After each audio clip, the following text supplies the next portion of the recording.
ନୂଆପଡ଼ା ଜିଲ୍ଲାରେ ନିପୁଣ ଓଡ଼ିଶା କାର୍ଯ୍ୟକ୍ରମ ଅନ୍ତର୍ଗତ ଦ୍ୱିତୀୟ ତ୍ରୈମାସିକ ଜିଲ୍ଲା ଷ୍ଟିଅରିଂ କମିଟି କମ୍ ପ୍ରକଳ୍ପ ପରିଚାଳନା ଡିପିଏମ୍ୟୁ ବୈଠକ ଆଜି ଜିଲ୍ଲାପାଳ ମଧୁସୂଦନ ଦାସଙ୍କ ଅଧ୍ୟକ୍ଷତାରେ ଜିଲ୍ଲାପାଳ କାର୍ଯ୍ୟାଳୟ ସମ୍ମିଳନୀ କକ୍ଷରେ ଅନୁଷ୍ଠିତ ହୋଇଯାଇଛି। ବୈଠକରେ ଅଧ୍ୟକ୍ଷତା କରି ଜିଲ୍ଲାପାଳ ବିଦ୍ୟାଳୟଗୁଡ଼ିକରେ ପ୍ରାଚୀର ଶୌଚାଳୟ, ଅତିରିକ୍ତ ଶ୍ରେଣୀ କକ୍ଷ ଓ ରୋଷେଇ ଘର ନିର୍ମାଣ, ପାନୀୟ ଜଳ ଯୋଗାଣ, ରୋଷେଇ ସାମଗ୍ରୀ, କିଚେନ୍ ସେଟ୍ ଯୋଗାଣ ଓ ବିଭିନ୍ନ ସୁବିଧା ବୃଦ୍ଧି ଉପରେ ଗୁରୁତ୍ୱ ଦେଇଥିଲେ। ଏହି କାମଗୁଡ଼ିକ ପାଇଁ ରାଜ୍ୟ ଓ କେନ୍ଦ୍ର ସରକାରଙ୍କ ବିଭିନ୍ନ ଯୋଜନା ସହିତ ଜିଲ୍ଲା ଖଣିଜ ତହବିଲ ଡିଏମ୍ଏଫ୍ ଓ ନୀତି ଆୟୋଗ ଅଧୀନରେ ଥିବା କିଛି ପ୍ରକଳ୍ପରୁ ପାଣ୍ଠି ବ୍ୟବହାର କରାଯାଇପାରିବ ବୋଲି ଜିଲ୍ଲାପାଳ ସମସ୍ତ ବ୍ଲକ ଶିକ୍ଷା ଅଧିକାରୀମାନଙ୍କୁ ଆଗାମୀ 7 ଦିନ ମଧ୍ୟରେ ବିଦ୍ୟାଳୟଗୁଡ଼ିକର ଆବଶ୍ୟକତା ସମ୍ପର୍କିତ ବିସ୍ତୃତ ତଥ୍ୟ ଦେବାକୁ ଜିଲ୍ଲାପାଳ ନିର୍ଦ୍ଦେଶ ଦେଇଥିଲେ।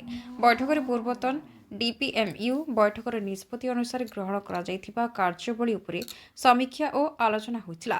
ଏହି ବୈଠକରେ ମୁଖ୍ୟ ଉନ୍ନୟନ ଅଧିକାରୀ ଲମ୍ବୋଦର ଧରୁଆ, ସିଡିଏମ୍ଓ ଡକ୍ଟର ଧନେଶ୍ୱର ସେଠୀ, ଜିଲ୍ଲା ମଙ୍ଗଳ ଅଧିକାରୀ ଦୀପ୍ତିମନ୍ତ ଭୋଇ, ଜିଲ୍ଲା ଶିକ୍ଷା ଅଧିକାରୀ ପ୍ରଶାନ୍ତ କୁମାର ମହାନ୍ତି, ଜିଲ୍ଲା ଶିକ୍ଷକ ଶିକ୍ଷଣ ପ୍ରତିଷ୍ଠାନର ଅଧ୍ୟକ୍ଷ ନିରୋତ୍ତମ ଭୋଇ, ଜିଲ୍ଲା କ୍ରୀଡ଼ା ଅଧିକାରୀ ରାଜେନ୍ଦ୍ର ବଢ଼ାଇ ସହ ସମସ୍ତ ବିଇଓ ଏବଂ ବିଭିନ୍ନ ବିଭାଗୀୟ ଅଧିକାରୀମାନେ ଉପସ୍ଥିତ ଥିଲେ।